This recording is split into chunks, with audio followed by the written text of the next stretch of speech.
Rompe el poder del pecado, su amor es fuerte y poderoso, el Rey de gloria, el Rey de majestad.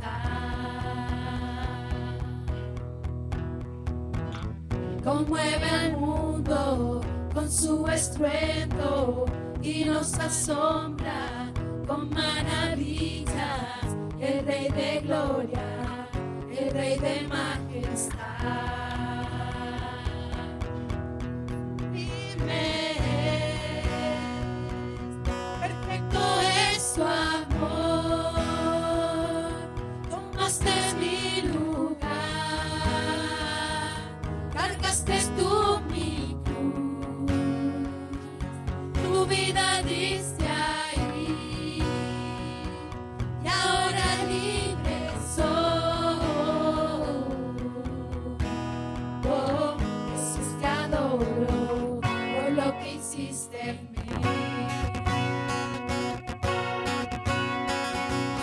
Pusiste en orden todo el caos, nos adoptaste como tus hijos, el Rey de gloria, el Rey de majestad.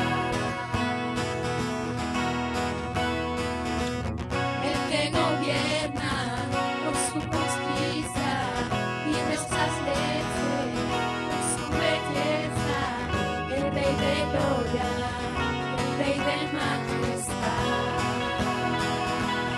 Gracias sublime, perfecto es su amor, tomaste mi lugar, cargaste tú mi cruz, tu vida diste ahí, y ahora libre soy. Oh, Jesús, te adoro por lo que hiciste en mí. Es el Cordero de Dios, digno es el Rey que la muerte venció. Es el Cordero de Dios, digno es el Rey que la muerte venció. Es el Cordero de Dios, digno es el Rey que la muerte venció. Es el Cordero de Dios, digno, digno, digno, sublime. Perfecto es su amor, tomaste mi lugar, cargaste tú mi cruz, tu vida diste ahí, y ahora libre soy. Oh, Jesús, te adoro por lo que hiciste en mí.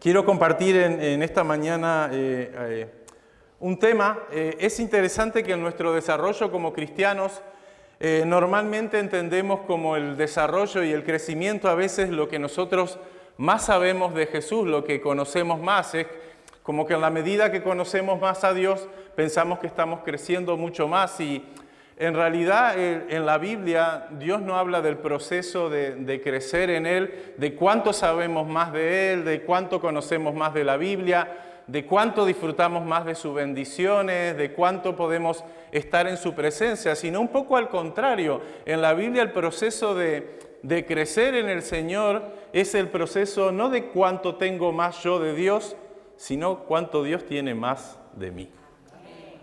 Y no se trata de cuánto yo más sepa, sino de cuánto más Él no sabe de mí, sino cuánto más Él tiene de mí en realidad. Y yo sé que cantamos muchas canciones y es muy romántico decirle al Señor, yo quiero más de ti, porque es un anhelo profundo del corazón. Pero en realidad la esencia de nuestro crecimiento en Cristo no es de cuánto tenemos más de Él, sino cuánto Él tiene más de nosotros. Y es un proceso de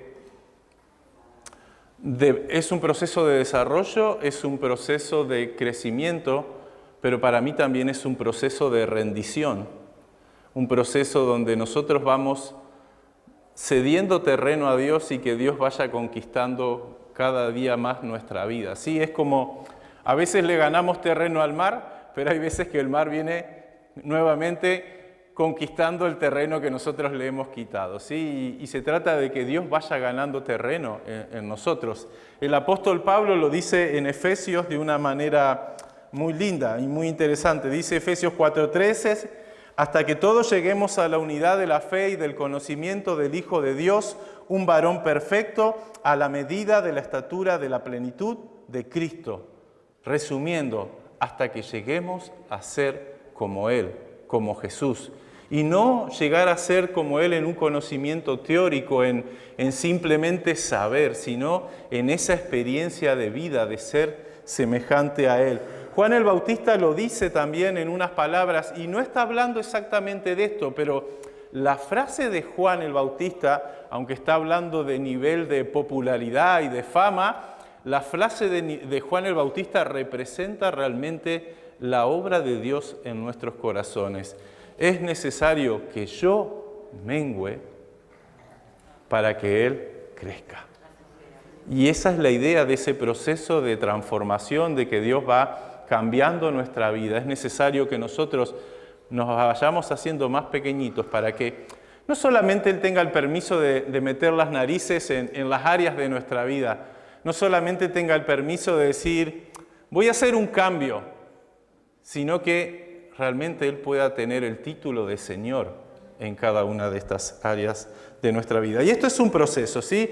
Y en medio de este proceso muchas veces Dios se acerca a nosotros para tratar de una manera muy intencional, muy directa con cada uno de nosotros, con nuestros corazones.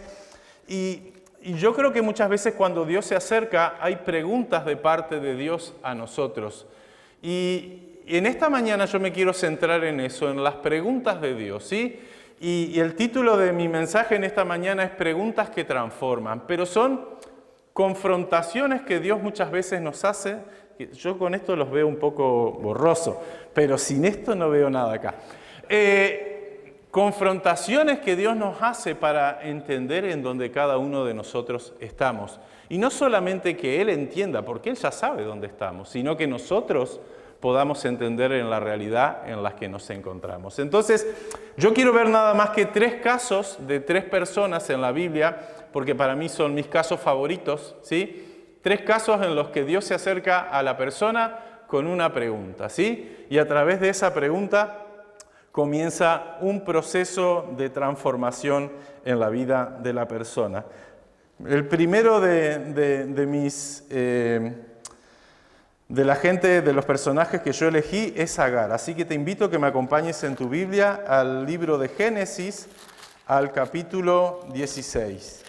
Y si te parece bien, mientras tú buscas en tu Biblia el capítulo 16 de Génesis, vamos a orar. Padre, en el nombre de Jesús yo pido que en esta mañana tu Espíritu pueda hablar a nuestros corazones. Señor, derriba toda barrera en nuestra mente, en nuestros preceptos, todo impedimento, Señor, que ahora pueda bloquear que tu Espíritu hable a nuestra vida, Señor, que realmente, así como confrontaste a estas personas, Señor, queremos que nos confrontes a nosotros, queremos que nos preguntes, porque en tus preguntas hay vida, hay crecimiento, hay desarrollo de nuestra persona como hijos tuyos y en nuestra función de ser sal y luz a los demás. Señor, anímanos en esta mañana a escuchar tus preguntas y que tu Espíritu pueda hablar a cada uno de nuestros corazones, Padre. Toma mi boca, Señor, toma mi mente y habla tú en esta mañana, en el nombre de Jesús. Amén. Te leo, voy a leer del versículo 1 hasta el versículo 14, el capítulo 16 de Génesis.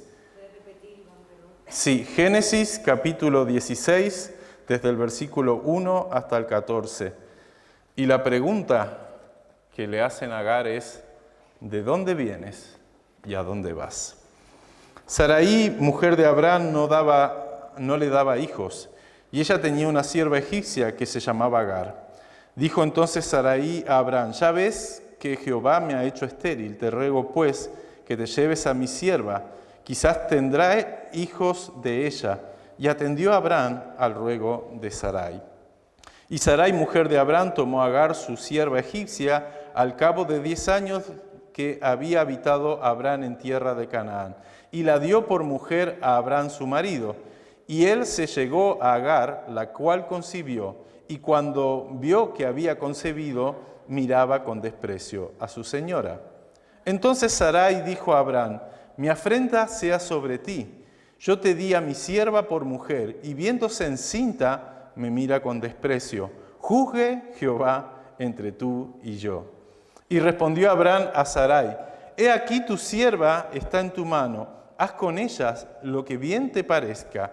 Y como Sarai la afligía, ella, Agar, huyó de su presencia. Y la halló el ángel de Jehová junto a una fuente de agua en el desierto, junto a la fuente que está en el camino de Sur. Y le dijo: Agar, sierva de Sarai, ¿de dónde vienes tú y a dónde vas? Y ella respondió: huyo de delante de Sarai mi señora. Y le dijo el ángel de Jehová: vuélvete a tu señora y ponte sumisa bajo su mano. Y le dijo también el ángel de Jehová: multiplicaré tanto tu descendencia que no podrá ser contada a causa de la multitud. Además le dijo el ángel de Jehová: he aquí que has concebido y darás a luz un hijo, y llamarás su nombre Ismael, porque Jehová ha oído tu aflicción. Y él será hombre fiero, no está hablando de la cara, está hablando del carácter. Él será hombre fiero, su mano será contra todos y la mano de todos contra él. Y delante de todos sus hermanos habitará. Entonces llamó el nombre de Jehová que con ella hablaba: tú eres Dios que ve. Porque dijo: ¿no he visto también aquí al que me ve? Por lo cual llamó al pozo del viviente que me ve. He aquí está entre Cades y Beret. Y Agar dio a luz un hijo a Abraham, y llamó a Abraham el nombre del hijo que le dio Agar, Ismael. Y era Abraham de edad de 86 años cuando Agar dio a luz a Ismael. Es una de esas historias, entre comillas, no digo desagradables, pero que no tienen buen sabor en la Biblia. En realidad, Dios promete a Abraham un hijo y la promesa estaba referida a su mujer, a Sarai. Y como el tiempo pasaba y la promesa no se cumplía, las prisas que tenemos a veces nosotros queremos siempre ayudar a Dios, y eso es algo que me identifico mucho. Siempre es como que le quiero dar un empujoncito a lo que Él tiene que hacer. Y en esos empujoncitos muchas veces terminamos armando una gorda, ¿sí? Y este es el caso, ¿sí? Sarai quiere ayudar a esta promesa que Dios tiene para Abraham y para ella, y bueno, involucra a Agar en el medio.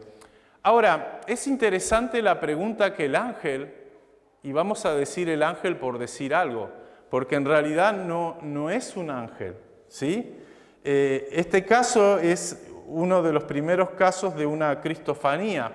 ¿Qué es una cristofanía? Es una manifestación de Cristo antes de ser encarnado en persona humana, como Jesús, como lo conocimos. Pero Jesús, mucho antes de encarnarse en forma humana, Él ya se estaba entrometiendo en la historia, ¿sí? Ahora, tú me dirás, ¿por qué esto es una cristofanía? Porque ella está hablando directamente de que el ángel es Dios. Y un ángel no es Dios, y nunca un ángel aceptaría el título o el nombramiento de Dios. Esto es una manifestación de Jesús a través de un ángel. Muchas veces la Biblia va a hablar del ángel de Jehová. Muchas veces son un ángel, realmente es un ángel, pero algunas otras veces es una manifestación de Cristo. Y es curioso que nosotros tenemos, y perdón que me abra por las ramas aquí, es curioso que nosotros tenemos la costumbre en ver a Cristo en acción recién en el Nuevo Testamento, ¿sí? Después del nacimiento, es más, ni siquiera después del nacimiento, después del bautismo. Como que ahí Cristo entra en escena. Y Cristo ha entrado en escena desde el principio. Y me encanta lo que dice Juan capítulo 1, para que tú veas a Cristo entrando en escena desde el principio en la historia del ser humano. Y en el principio era el Verbo, y el Verbo era con Dios, y el Verbo era Dios.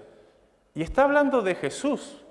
Jesús es el Verbo, Jesús es esa palabra de acción, la cual Dios dio en la creación, pero que no sabemos que si ese Dios decir hágase la luz también no era Cristo diciendo hágase la luz, porque Cristo era el Verbo, pero sigue diciendo, y el Verbo era con Dios, y el Verbo era Dios, y este era en el principio con Dios.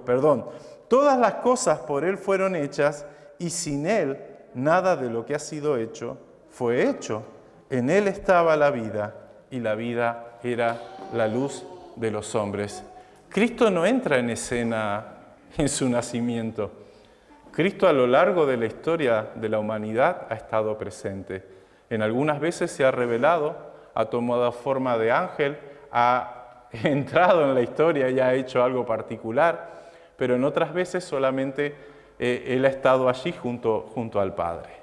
Pero en este caso de Agar, no es un ángel cualquiera el que se le presenta a Agar, es Cristo, es Jesús, ¿sí? Y vamos a dejarlo aquí, lo podemos hablar si tú quieres luego, lo podemos seguir charlando, pero este es el caso de una cristofanía. Pero más allá de eso, es interesante la pregunta que el ángel, o que Cristo, le hace a Agar: ¿de dónde vienes y a dónde vas? La pregunta intenta situarla en un lugar. Agar está en un momento de desesperación. Agar está viviendo un ambiente muy hostil. Agar está siendo víctima de mucho maltrato por parte de su señora, aunque ella también ha tomado una actitud de desprecio hacia ella. Pero en medio de estas circunstancias, Agar está en su corazón totalmente desesperada. Y lo primero que se le ocurre en su mente es huir de delante de su ama, ¿sí? de su señora. Ahora, la pregunta intenta centrar la atención de Agar en dónde está. ¿En dónde está? Y Agar le dice: huyo de la presencia de mi señora. Ahora, es curioso que la respuesta que en este caso el ángel da a Agar no es una respuesta para nada empática, para nada se pone en el lugar de ella, para nada está reconociendo la aflicción, para nada está mirando las emociones que ella lleva dentro de realmente querer irse de donde está, porque se siente muy mal. La respuesta del ángel es muy clara y muy concreta, y hasta diría un poco áspera: vuélvete a tu señora, vuélvete a tu señora y ponte sumisa bajo su mano.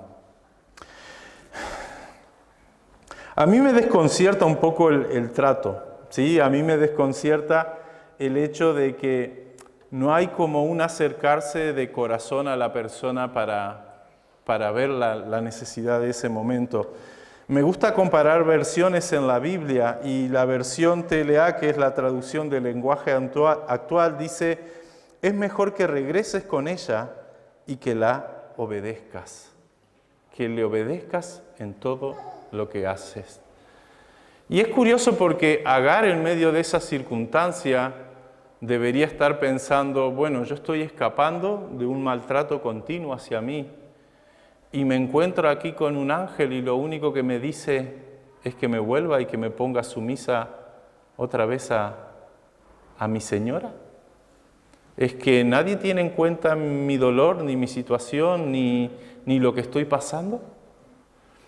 Es curioso porque la respuesta del ángel parece un poco áspera, pero parece áspera si nos quedamos en esa sola línea, ¿sí? En el vuélvete a tu señora y obedécela en todo lo que te mande. Me gusta, vuelvo a decir, me gusta mucho comparar las versiones. La versión TLA, ¿sí?, dice, de mi parte, está hablando Dios, de mi parte, yo haré que tengas tantos descendientes que nadie podrá contarlos. Ahora estás embarazada y vas a tener un hijo. Ponle por nombre Ismael, porque he escuchado tu llanto. Ismael quiere decir Dios oye. Pero Dios le dice, he escuchado tu llanto. Y es curioso porque Dios empieza la conversación con ella con una frase un poco rotunda y dura. Vuélvete con ella, ponte sumisa. Pero no se queda con eso. Dios comienza en este punto a abrir su corazón y a manifestar su amor por Agar. Sí, porque es curioso que para Agar hasta el momento este Dios del que estamos hablando es el Dios de Abraham y es el Dios de Sarai, pero ella no tenía nada que ver, ¿sí? Es el Dios de sus amos, pero ella no tenía ningún tipo de vínculo. Y si nosotros nos quedamos solamente con la primera frase, ve, vuélvete y ponte otra vez obediente a sus órdenes, es como que ese Dios de amor no está relacionándose realmente bien con la persona. Pero la frase continúa, de mi parte, dice Dios, yo haré que tengas una gran descendencia. El hijo que estás esperando es un niño, es un varón. Sabemos que en la antigüedad, para una mujer que estaba sola, tener un hijo varón le daba mucha seguridad, porque el hijo se hacía cargo de su madre. Y no solamente le dice que es un varón, sino que le dice el nombre que le debes poner. Ponle por nombre Ismael, porque yo he escuchado tu llanto. Y es más, ahora comienza Dios a hablarle de los propósitos que tiene para Ismael.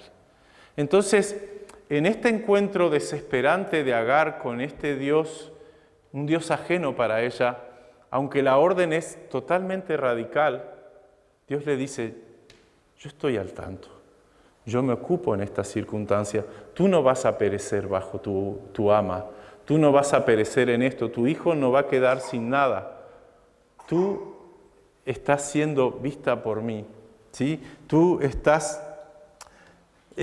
estoy atento a ti.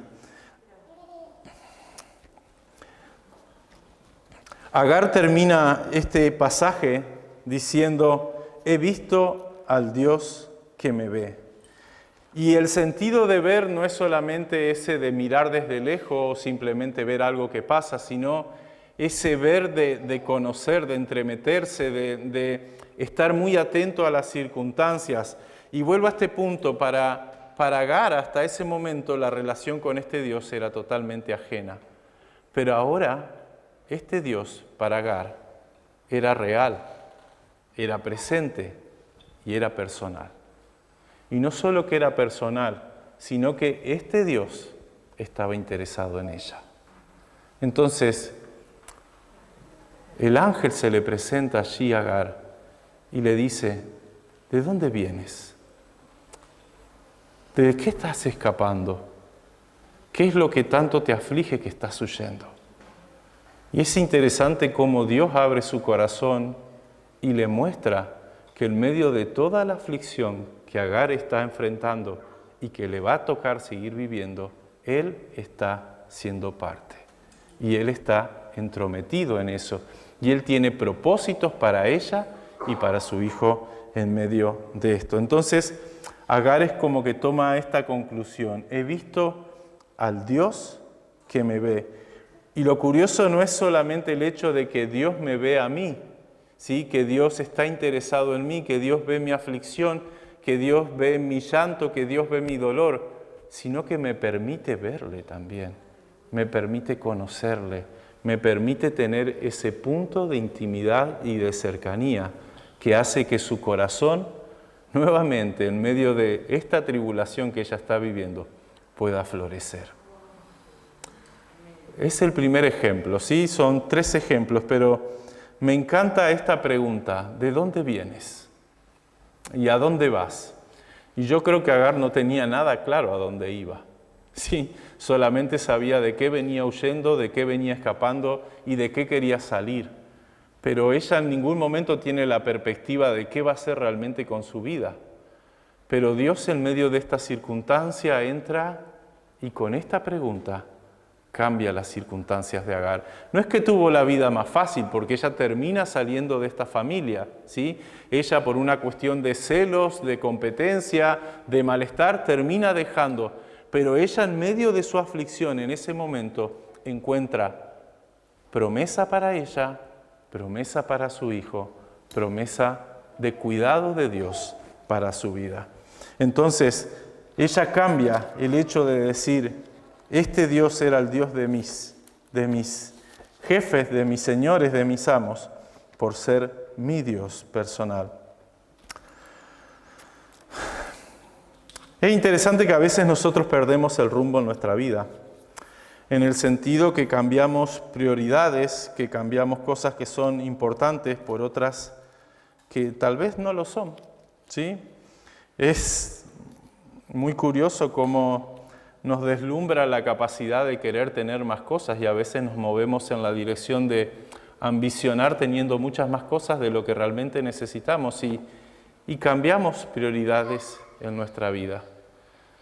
Y en momentos como eso Dios viene con preguntas.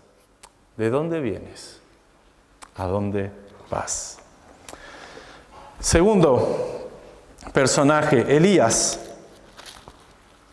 Quiero que me acompañes en tu Biblia al libro de Primera de Reyes, capítulo 19.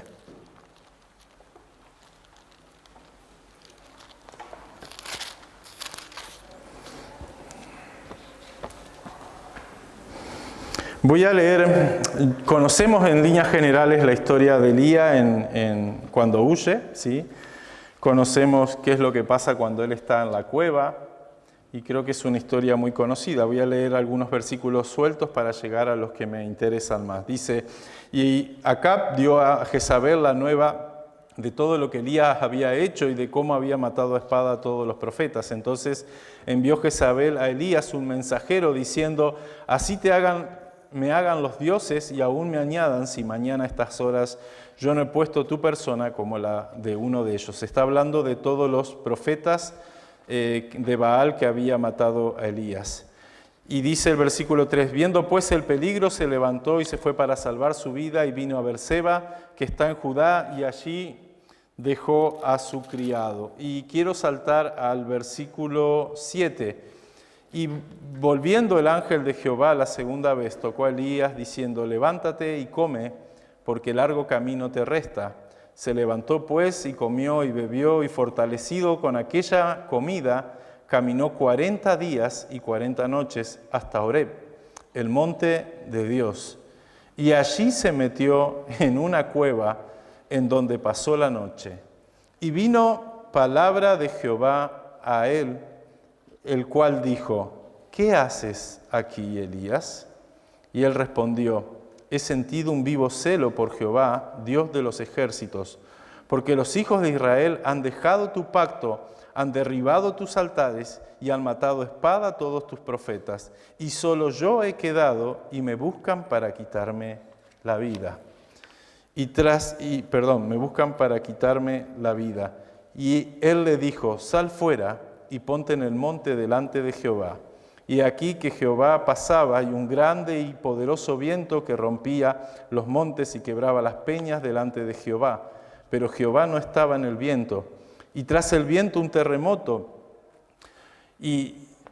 Pero Jehová no estaba en el viento, Y tras el viento un terremoto, pero Jehová no estaba en el terremoto. Y tras el terremoto un fuego, pero Jehová no estaba en el fuego. Y tras el fuego un silbo apacible y delicado. Y cuando lo oyó Elías, cubrió su rostro con su mano y salió. Y se puso a la puerta de la cueva. Y aquí vino a él una voz diciendo, ¿qué haces aquí, Elías? Y él respondió, he sentido un vivo celo por Jehová, Dios de los ejércitos, porque los hijos de Israel han dejado tu pacto, han derribado tus altares, han matado a espada a tus profetas, y solo yo he quedado, y me buscan para quitarme la vida. Después sigo leyendo, ¿sí? De momento lo dejamos aquí. Me resulta curioso que en esta ocasión Dios vuelve a preguntar 2 veces la misma pregunta a Elías, ¿sí? No es como en el caso de Agar o en el siguiente caso que vamos a ver, que es solo una pregunta. En este caso Dios 2 veces le hace la misma pregunta. La vez primera dice que viene palabra de parte de Dios para él, pero la vez segunda él sale y está en presencia de Dios, ¿sí? Él mismo está en presencia de Dios. Y es curioso que en las 2 veces que Dios le pregunta lo mismo a Elías, Elías da una respuesta hablando de las circunstancias, hablando de la situación, pero no hablando realmente de lo que hay en su corazón. Es curioso que las 2 veces él dice, y lo voy a leer, él dice, he sentido un vivo celo por Jehová de los ejércitos, porque los hijos de Israel han dejado tu pacto, han derribado tus altares, han matado a espada a tus profetas, y solo yo he quedado. Pero Elías, siendo confrontado por Dios, no habla realmente de lo que hay en su corazón, sino habla de las circunstancias que le rodean. Y la primera vez que Dios le pregunta a Elías, Elías suelta este rollo, ¿sí? Pero en la segunda vez que él tiene la oportunidad de realmente hablar y decir, Señor, tengo miedo, vienen a por mí, tengo miedo. Elías suelta el mismo rollo. Y aunque él al final termina diciendo, y me buscan para matarme, pero él está hablando de las circunstancias en general. Y Elías, que tiene un conocimiento de Dios, de un Dios poderoso, de un Dios fuerte, un Dios que hizo llover fuego, un Dios que hizo que no llueva en la tierra por muchos años, que luego mandó la lluvia. Elías, que conoce a un Dios poderoso, en ese momento se siente incapacitado de, delante de él, abrir su corazón y decir, siento miedo. Solo yo he quedado, vienen a por mí, siento miedo. Y es curioso porque cuando Elías recibe la amenaza por parte de Jezabel, la primera reacción que tiene es huir por su vida. Es como que todo lo que sabe de Dios, todo lo que conoce de Dios en ese momento no importa. Si tengo un Dios fuerte y poderoso, en ese momento no importa. El miedo ha nublado su mente, ha nublado su pensamiento. El miedo le ha quitado la oportunidad de volver a confiar en Dios. Y él lo único que hace es huir por su vida. ¿Sabes que a mí me representa Elías? ¿Sí? Yo debo confesar que las circunstancias me hacen perder a veces el norte. ¿Y qué quiero decir con esto? Cuando me siento inseguro, cuando las cosas me dan miedo, cuando no veo a veces lo tangible del camino por donde andar, dudo. Yo sé que Dios ha sido fiel en el pasado y a veces ese temor me incapacita para creer que en el presente y en el futuro Dios va a seguir siendo fiel. Y el miedo o el temor nos incapacita para ver que tenemos a un Dios poderoso. Y eso es lo que le estaba pasando a Elías. Elías sabía que tenía un Dios todopoderoso, pero una simple amenaza que fue hacia él es como que le nubla la capacidad de entender. Y yo reconozco que eso me pasa a mí, y creo que muchas veces nos pasa a muchos de nosotros, que el miedo a las circunstancias que vivimos, la inseguridad o el no saber cómo va a ser, lo intangible, lo cambiante que pueden ser las cosas, nos genera la imposibilidad de confiar en Dios. Porque me debería bastar saber que en el pasado Dios ha sido fiel para creer que lo va a seguir siendo y que lo será en el futuro. Pero a veces es como que las dudas llaman a la puerta Y yo no sé si el diablo se aprovecha o no, pero sentimos esa vocecita, ¿y si ya no es tan fiel como lo fue en el pasado? ¿Y si tal vez Dios no va a estar contigo como estuvo antaño? Y yo creo que el miedo nos hace perder la objetividad de quién es Dios. Y esto es lo que pasó con Elías. Elías pierde la objetividad de ante quién se estaba presentando realmente, de quién era ese que le estaba rindiendo cuentas, y la incapacidad de decir, Señor, tengo miedo, temo por mí, me van a matar, me quieren matar. Ahora, la respuesta de Dios me parece curiosa. La respuesta de Dios a Elías me parece muy curiosa y en cierta forma le veo similitud con la respuesta que le da un poco Agar, una respuesta desde mi perspectiva un poco áspera, ¿sí? Porque Dios le dice, versículo 15, ve y vuélvete por tu camino por el desierto de Damasco. Es como que si hay miedo, si hay temor, si hay soledad, si me siento frustrado, como que a Dios pareciera que le da igual. Dios le dice, vuélvete, o sea, es como que, está bien lo que tú me cuentas, pero venga, hombre, tira para allá, tienes mucho que hacer, ¿sí? Y comienza a detallar, dice, ve y vuélvete por el desierto, por el camino de Damasco, y llegarás y ungirás a Hazael por el rey de Siria, a Jehú por hijo de Minsi, ungirás por rey sobre Israel, y a Eliseo, hijo de Safat, de Abel Mehola, ungirás para que sea profeta en tu lugar. Pero, ¿qué está haciendo Dios? No le está diciendo, no me importa tu corazón. No le está diciendo, no me importa tus circunstancias, tu temor. Le está diciendo, Elías, todavía hay mucho más que tienes que hacer. Este no es tu momento no ha llegado. Jezabel no te va a quitar la vida. Dios nuevamente comienza con un trato de amor, a abrir su corazón, a abrazar a Elías en sus circunstancias, pero no le pasa una mano como diciéndole, bueno, pobrecito Elías, ¿cómo está sufriendo en este momento? Simplemente le anima diciendo, mira, regresa, porque aún tienes mucho más que hacer.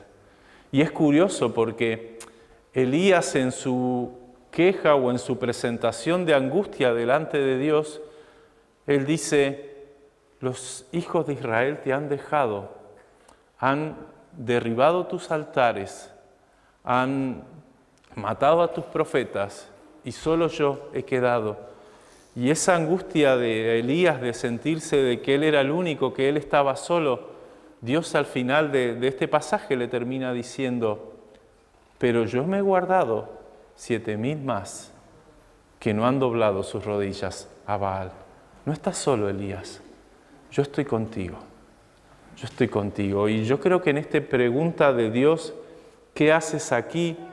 Aunque Elías se ve en esa incapacidad de realmente abrir su corazón y decir, siento miedo, Elías habla de ese deseo de seguir sirviendo al Señor, pero de lo imposibilitado que se encuentra.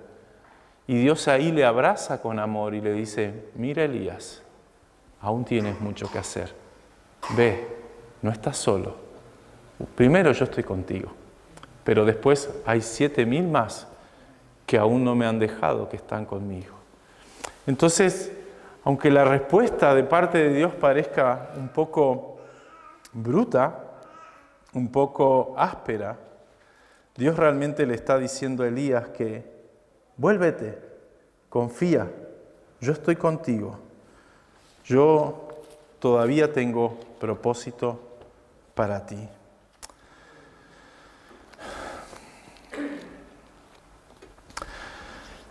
Es curioso que la situación de Elías es una situación que a veces vivimos muchas veces, como yo mencionaba, y que cuando todo está mal nosotros intentamos escondernos o huir.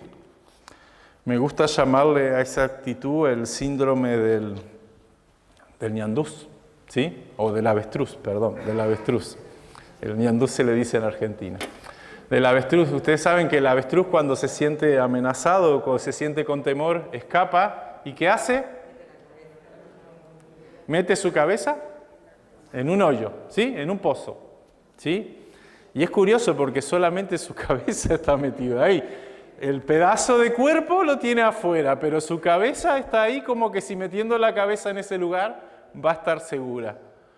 Y nosotros tenemos a veces ese síndrome, sí, el síndrome del avestruz, que cuando la situación es mala, es fea, o violenta o es agresiva para nosotros, es difícil, queremos huir y meter nuestra cabeza en un hoyo en la piedra para sentirnos seguros. Es lo que hizo Elías, ¿sí? En una situación difícil huyó a una cueva. Curiosamente, lo que me gusta de la situación de Elías es que esa cueva era conocida como el monte de Dios, ¿sí? No solo se va a refugiar a una cueva, sino que en cierta forma él buscaba refugiarse en Dios. Pero a veces tenemos esta actitud de olvidar quién es nuestro Dios, de poner la vista en las cosas que solamente vemos y sentirnos abrumados, sentirnos angustiados, sentirnos perseguidos. Y en vez de desafiarnos a seguir confiando en Dios, metemos la cabeza en el hueco. ¿Qué haces aquí, Elías? ¿Qué haces aquí? Había solo una respuesta posible: tengo miedo. Pero Elías expresó su temor a través de todas sus circunstancias. Pero igualmente Dios le abrazó con su gran amor. Y por último, una de las preguntas que más me intriga o que más me llama la atención en la Biblia es la pregunta que le hace Dios a Adán. Te invito a que me acompañes a el capítulo 3 del libro de Génesis.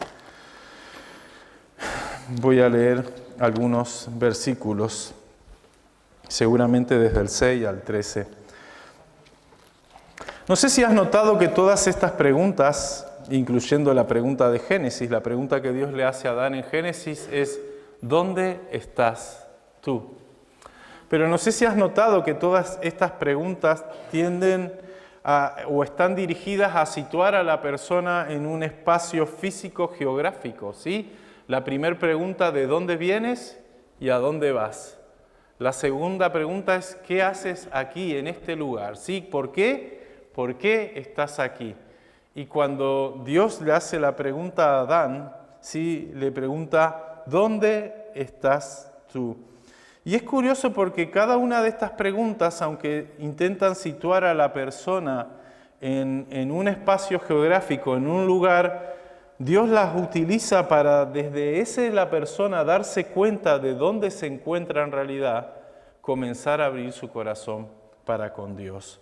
Y me encanta esta pregunta, y para mí la dejé para la última porque es la pregunta más fuerte. La más fuerte: ¿dónde estás tú? Vamos a leer, ¿sí? Desde el 6 al 13. Dice: y vio la mujer que el árbol era bueno para comer y que era agradable a los ojos, y el árbol codiciable para alcanzar sabiduría. Y tomó de su fruto y lo comió y dio también a su marido, el cual comió así como ella. Y fueron abiertos los ojos de ambos y conocieron que estaban desnudos. Entonces cosieron hojas de higuera e hicieron delantales. Y oyeron la voz de Jehová Dios que se paseaba en el huerto al aire del día. Y el hombre y su mujer se escondieron de la presencia de Dios entre los árboles del huerto. Mas Jehová Dios llamó al hombre y le dijo: ¿dónde estás tú? Y él respondió: oí tu voz en el huerto y tuve miedo, porque estaba desnudo y me escondí. Luego seguimos leyendo. La pregunta es curiosa y hasta es risueña, porque da la sensación que a Dios se le pierde el hombre. Da la sensación que a Dios se le ha perdido el ser humano, que no sabe dónde está. En realidad, Dios entra en el jardín, no está ni Adán ni Eva, y Dios comienza a llamarle, ¿dónde estás tú? ¿Dónde estás tú? Y es curioso porque estamos hablando de un Dios omnipotente, omnisciente, omnipresente, un Dios que sabe todo. Y la pregunta parece como que si Dios no sabe dónde está el hombre. No sé si lo has pensado así en algún momento, pero esa pregunta, ¿dónde estás tú? Es como que no te veo, ¿dónde estás? Pero Dios sabe. Dios sabe dónde está el hombre. Y Dios sabe lo que acaba de pasar. Y Dios sabe cada una de las situaciones previas a ese momento. Pero la entrada de Dios en el huerto no es a cortar cabeza enseguida, me fallaste, te voy a matar. La pregunta es hasta un poco infantil, ¿dónde estás tú? Y es curioso que Dios va a hacer esa pregunta y la siguiente desde una perspectiva de entrar con un carácter de amor y con un hasta espíritu paternal, diría yo, a la circunstancia, abrazando al hombre en medio de este desastre. Pero Dios le pregunta al hombre, ¿dónde estás tú? El Salmo 139, que lo voy a mencionar 2 veces, habla de un conocimiento completo de Dios, de cada uno de nosotros. Es más, me encanta la forma que describe el salmista David, el conocimiento que Dios tiene de su interior. Dice uno de los versículos, pues aún no está la palabra en mi boca, y tú, oh Jehová, ya la sabes toda. Yo no sé si tú has creído que en algún momento a Dios se le pierde el hombre, que Dios no sabe dónde está, o que Dios está ignorando lo que ha pasado, que Dios está ignorando que ellos han comido del fruto que no tenían que comer, Dios está ignorando que ellos han desobedecido, Dios está ignorando que la serpiente entró en escena, pero Dios sabe todo. Y aún así, en vez de entrar a por ellos, entra con un espíritu de restauración, preguntando, ¿dónde estás tú? Ahora, es curioso que Adán no responde la pregunta, sino más bien él habla.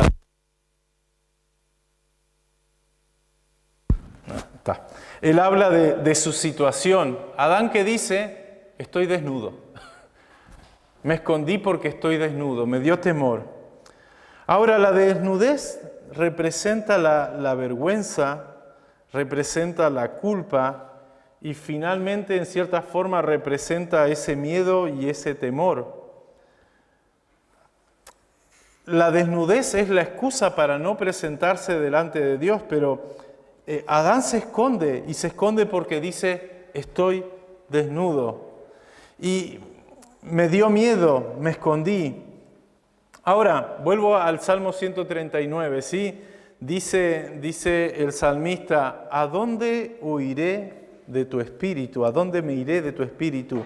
¿Y a dónde huiré de tu presencia? No hay forma, no hay forma, no hay lugar alguno. No hay ni galaxia, ni viaje que te puedas pagar a la luna para huir de la presencia de Dios. Pero él se esconde, él quiere que Dios no lo vea, él se esconde, siente vergüenza, está desnudo, se siente desprotegido. Es más, ni siquiera está hablando todavía de la culpa de lo que hizo, está hablando de su vergüenza física. ¿Sí? Es curioso que lo que hace Adán es a veces lo que nosotros intentamos hacer delante de Dios, de echarle la culpa a otras cosas, como que disfrazar las circunstancias para hacer más leve lo malo que hemos hecho. En este caso, Adán no dice comí el fruto, hice lo malo. Adán dice, estoy desnudo, sentí miedo, me dio vergüenza. Y aunque las emociones parecieran ser que se siente mal, pero en realidad no está enfrentando su circunstancia. Y nosotros muchas veces, a menudo, cuando hacemos cosas, tratamos de suavizarlas buscando excusas o buscando cosas que la disfracen. Pero en este caso, Adán intenta transferir la vergüenza que siente, transferirla a su condición de estar desnudo. Ahora, me hubiese gustado que Dios le diga, hombre, siempre has estado desnudo. Nunca te has dado cuenta, pero siempre has estado así. Me hubiese encantado que Dios le diga eso, pero Dios le dice, ¿quién te ha dicho? ¿Quién te ha dicho que estás desnudo? Que es vergonzoso, que es malo. ¿Quién te lo ha dicho? Y Adán no responde. Y Dios nuevamente, con una actitud de amor, le dice, has comido del árbol. Y ante una pregunta tan directa de parte de Dios, no es capaz de decir, sí comí.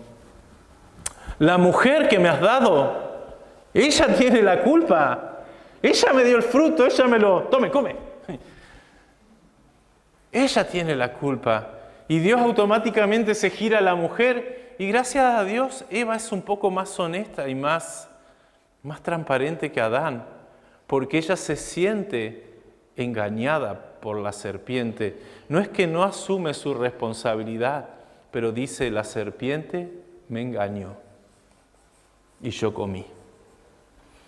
Y tendemos a quedarnos con esta historia como una historia de juicio, porque automáticamente dice la Biblia, que Dios condena a la serpiente, Dios dice que va a haber enemistad entre su simiente y la otra, pero el versículo 16 dice, a la mujer dijo, multiplicaré en gran dolor, en gran manera los dolores de tus preñeces, con dolor darás a luz a tus hijos, y tu deseo será para tu marido, y él se enseñará de ti. Y al hombre dijo, por cuanto cuanto obedeciste a la voz de tu mujer y comiste del árbol que te mandé diciendo, no comerás de él, maldita será la tierra por tu causa, con dolor comerás de ellas todos los días de tu vida, y espinos y cardos te producirás y comerás plantas del campo. Con sudor de tu rostro comerás el pan hasta que vuelvas a la tierra, porque de ella fuiste tomado, pues polvo eres y al polvo volverás. Y sigue hablando el pasaje.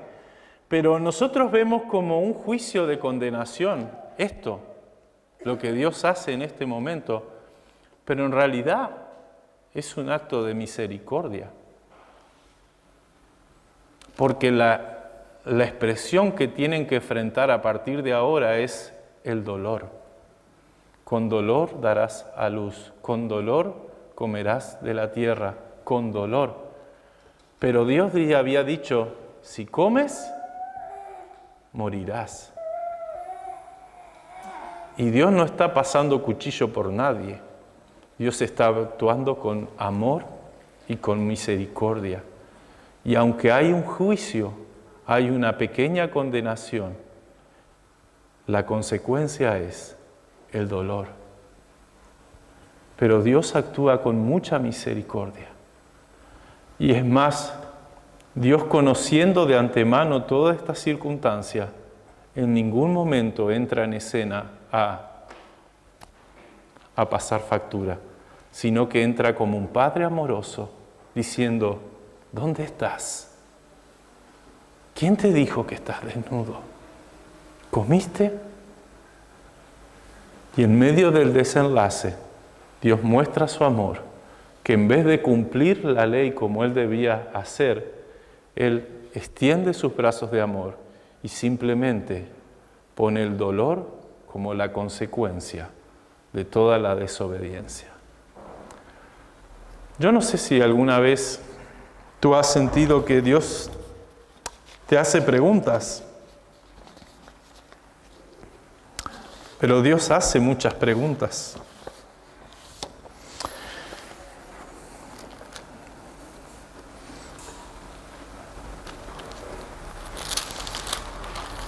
Yo creo que desde Adán en adelante hemos cogido la muletilla de, en vez de enfrentar nuestros errores y nuestros fracasos, enfrentar nuestros pecados, siempre hemos buscado cómo echarle la culpa a alguien. Adán no fue capaz de decirle a Dios, sí comí. Eva mostró más sinceridad al decir, me engañó la serpiente.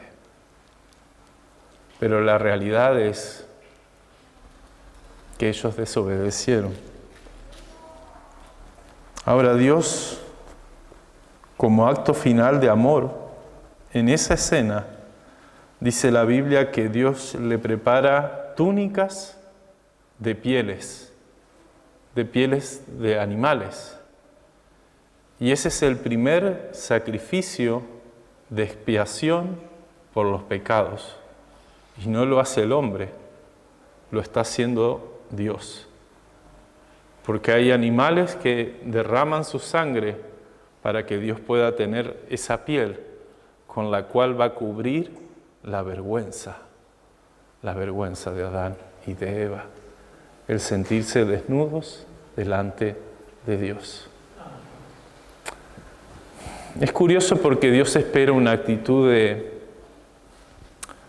no de humillación, de golpearme el pecho y decir qué malo que soy, qué pecador que soy, pero Dios espera una actitud de arrepentimiento. Dios espera una actitud de decir, sí Señor, la he fastidiado, he pecado, he hecho lo malo. Y no siempre la hay. Es tan grande a veces el orgullo en nuestro corazón que, sabiendo que estamos delante del dueño de todo, del creador de todo, no somos capaces de decir, sí Señor, hice lo malo. Me encanta la actitud del salmista David en el Salmo 32, verso 5, dice, mi pecado te declaré y no encubrí mi iniquidad. Dije, confesaré mis transgresiones a Jehová, y tú perdonaste la maldad de mi pecado. Y sigue diciendo el versículo 6, por esto orará a ti todo santo en el tiempo en que pueda ser hallado. Dice Primera de Juan que si confesamos nuestros pecados, Él es fiel y justo para perdonarnos y limpiarnos de nuestra maldad. Pero ese es el punto, la confesión, el arrepentimiento, el decir, sí Señor, lo he hecho. A Dios le encanta hacer preguntas.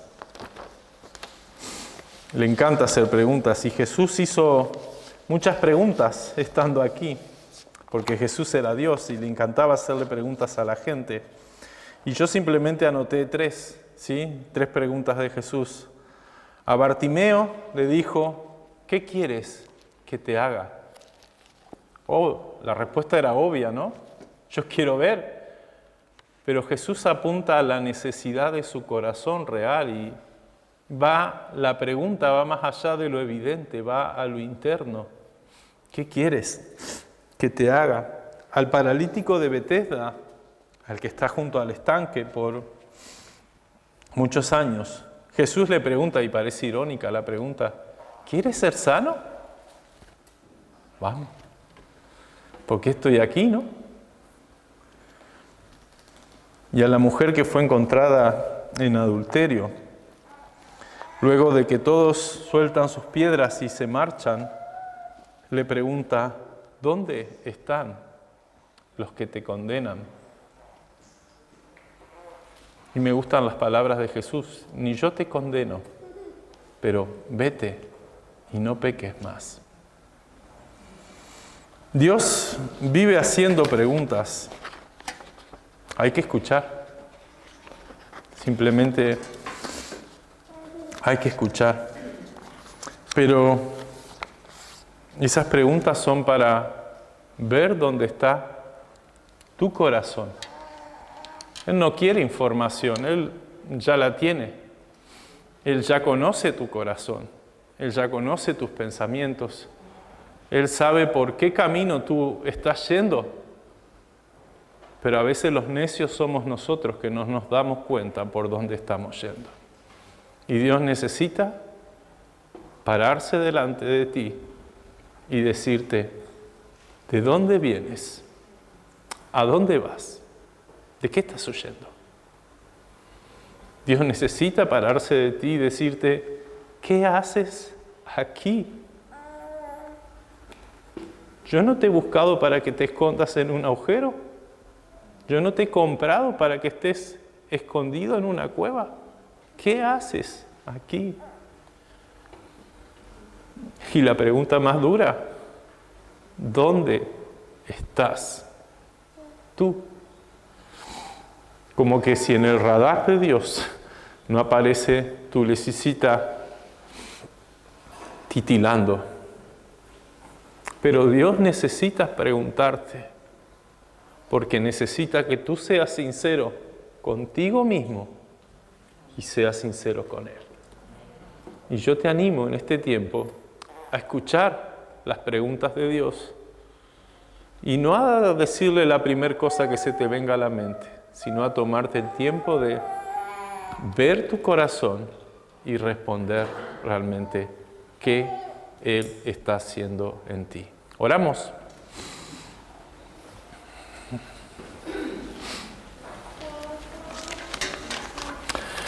Señor, gracias porque en cada uno de estos ejemplos yo veo vidas transformadas. A pesar del dolor, a pesar de las consecuencias, a pesar de, incluso en el caso de Adán y Eva, de haber salido de ese paraíso, de ese lugar idílico donde todo iba a estar bien.